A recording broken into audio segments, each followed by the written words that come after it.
Minister Letpao, who has not attended the ongoing Manipur Legislative Assembly, has clarified that he has no knowledge nor given consent to be a member of Assembly's Enquiry Committee to inquire about influx of illegal immigrants and unnatural growth of new villages in Manipur.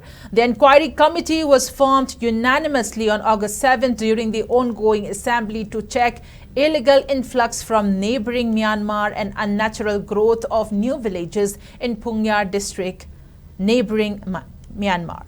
Accordingly, Assembly Secretary has issued a notification of the committee on August comprising 12 members from the ruling and opposition parties. However, Minister Letpao has denied his knowledge or consent to the Assembly Enquiry Committee in a release issued yesterday. Minister Letpao also reiterated that he, along with 9 other MLAs from the Kuki Zo community, did not attend the ongoing Manipur Legislative Assembly session, adding that the question of being a part of the said committee does not arise.